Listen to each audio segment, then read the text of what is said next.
What is going on, fellow Wastelanders? Welcome back to the channel. Shock Radio here, bringing you all the latest news in CROSSOUT. The developers have released a dev blog today of what we can expect in the upcoming update with the release of the next battle pass. So we have new items coming out.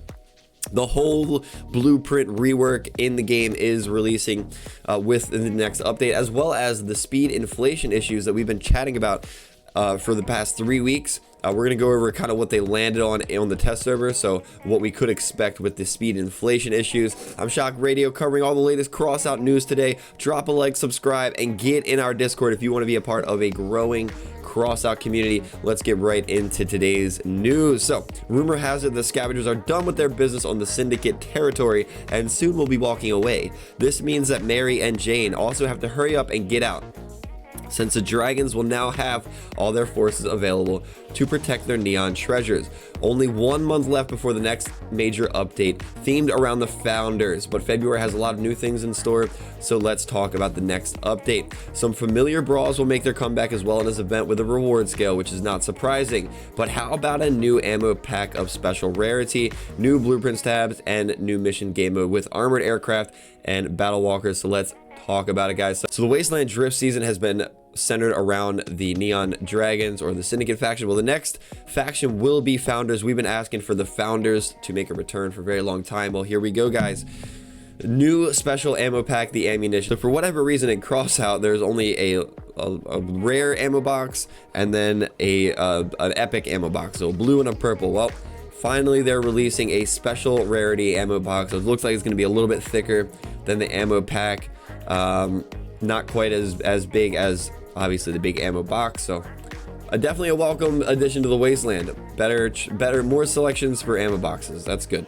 So new blueprints tab, which we've actually covered. If you would like, you can go check out my video where I was on the test server looking at the way blueprints are going to be saved and all that good stuff. They are changing some things though compared to how it was on the test server. We had access to the test server. Everyone left their feedback and said they hate the autosave feature, for example. So it looks like the developers are taking out the autosave feature, so there's no autosave going to be coming with the updated blueprint. So after getting all the feedback, we made a lot of fundamental changes to the tab and reworked the saving process so that it does not disrupt the familiar routine of reworking blueprints. So no auto saving the changes. There is a pop-up window with before and after options for you to save or move on, so you can either leave your build as is or save your newly changed blueprint now instead of just auto saving. So that's great. So having the two options for saving can be useful. For example, if you just wanted to switch your weapons to do a quest and then return to the original blueprint after battle, you can also choose to overwrite an existing slot or create a new one. You can also save changes to your blueprint without the pop-up window. While working on the blueprint, simply press Ctrl S or click the save icon in the new favorites panel if it already has the blueprint. So they are increasing the blueprint slots to 61. Now, you're not going to get a bunch of free blueprints for this. It's actually going to cost you an insane amount of blueprints for this. So I'm just going to warn you guys right now. When I checked the test server, I think it was like 10 or 12 blueprints you had to start using to unlock more and more blueprints. Well, that's going to be the case. So now when I mention market tricks and tips, you're probably going to want to invest in blueprint storages. That's what I'm thinking. I could be wrong about this, but when this finally releases, people are going to be expanding their storages. The whales in particular that don't give a crap about any monetary whatever, they're going to be buying the blueprints, they're going to be crafting the blueprints, and they're going to be maxing out their blueprints. I think there'll be a little bit of a spike in blueprint prices. Of course, there can't be too much of a spike because it is going to be held back by the price of electronics and batteries and things like that. But I can see the price of blueprints expanding when they finally make these changes. So in general, the slots in the new blueprints tab can be attained as follow. 50 slots are going to be unlocked with blueprint storages. 66 slots are given to all players when creating an account. 2 slots are gifted to all players to celebrate the update. That's kind of cool. And 3 slots are given to all players with the updates release as compensation for the removed main screen slot. So you're gonna lose your armored car, your armored aircraft, and your Leviathan spot. So you only have 1 spot in the garage now for a build. But that's cool. They're giving you 2 slots, so 2 blueprint slots are going to be gifted to us. That's very nice, very nice. There's also some visual changes. The parameter panel is now similar to how other parameters display in the game. So on the right side of there, you can kind of see just no more black box of parameters, I guess. And then you got you can, I guess, yeah, go to the bottom left and check all the parts down there. Blueprint cards now have some features similar to the build mode. You can see weld points zoom in and out on the car. That's actually really cool, that zooming in and out of the car, because I always have to assemble my car to zoom in. So that's really cool. Some reworks aimed at making the use of controller more comfortable. That's pretty cool. Hey, developing controllers, I like it. I think overall developers are very lazy. Not these developers, all developers are very lazy when it comes to developing controller controls. And here we go. And that's not all. So apparently there's more. There's also a lot of smaller nice features. For example, the blueprints tab in the exhibition card will now show all free weld points on a build, so you'll be able to learn all the details in the patch notes. So there's gonna be more apparently. So I guess you click one of those buttons over here and you can see all of your available weld points. Pretty cool. I didn't know we really needed that feature, but I'll take it. So they're also updating the armored aircraft and battle walkers game mode. So this is actually pretty exciting.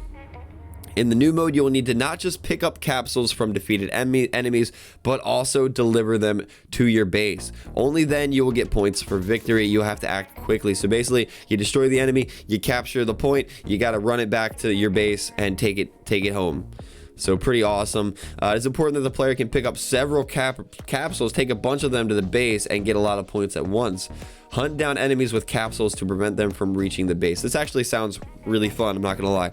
Tactical depth will be added by the fact that you can drive into the enemy base and borrow their capsules, 1 per player, to try and take it to your base. Okay, so you're gonna have a goalie. Who's going to be the one stuck at base defending all the capsules? That's going to be great. Also, don't forget to pick up capsules from destroyed allies so that the enemy doesn't get them. To save such a capsule, you just have to pick it up instead of taking it to the base. Okay, cool. Both game modes will also get a new useful feature. If a player leaves the battle prematurely, an AI player will take their place. Oh boy. Oh, I know what you're thinking, guys. I know you're thinking. We hate the AI.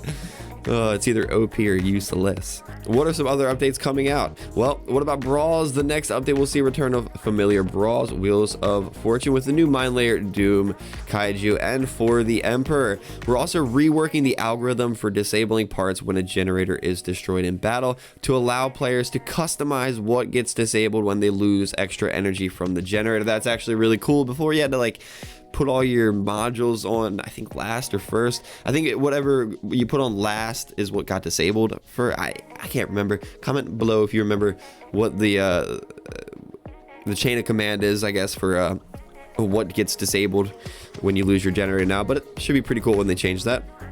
Additionally, we analyzed the data on player selection in clan confrontation and decided to change the power score range. After the update, battles in the mode will range from 7,000 to 9,000 power score. I think before they had it at 6,000 power score.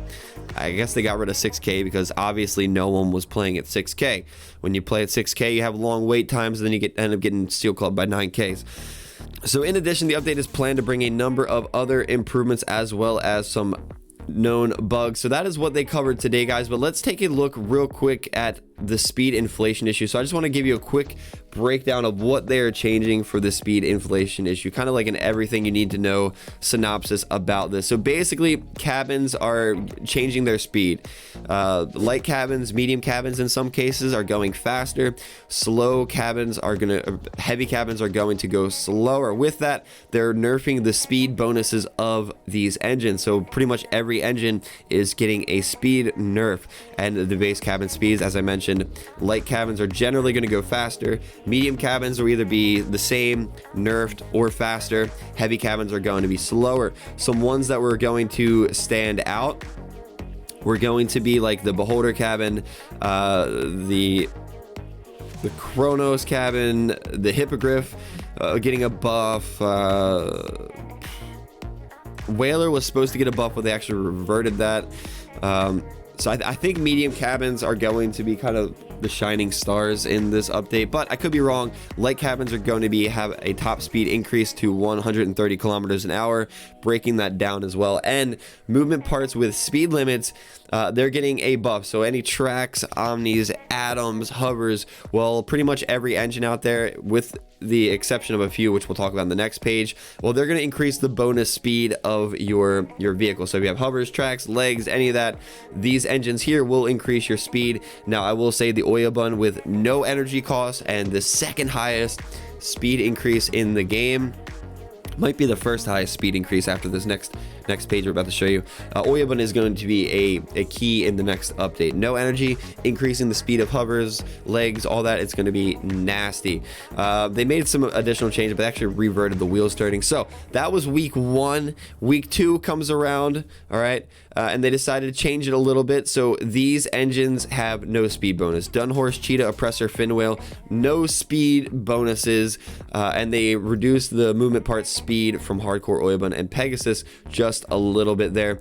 Now also they added in the Golden Eagle perk. So the Golden Eagle will increase your weapon resistance by up to 40%, I believe, with 2 movement parts, and they also changed that on the next page, which we'll go over. They nerfed the Golden Eagle a little bit on the 3rd week. Whaler cabin, they reduced the speed of the Whaler, and the Hippogriff increased the speed of all light cabins by 1. So that was week 2. They kind of rolled back a little bit of the energy bonuses, or the speed bonuses with the engines.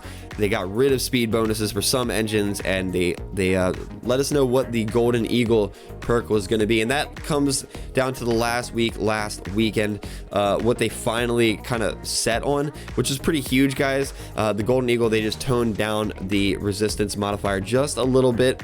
The Colossus, they increased the durability, but again, the Colossus is not going to increase the speed of your hovers anymore. The Yokozuna, they gave a speed bonus of 15% instead of 10, and this was a huge one. Last week they announced Hammerfalls and Breakers will consume 1 less energy. Power score is being reduced, and they went back on their wheels, kind of harder to turn the heavier your car is. So all in all, that's the 3 weeks kind of wrapped up of the test server. Oyabun engine is going to be huge. A lot of these engines are going to be huge. I think medium cabin is going to be a shining star.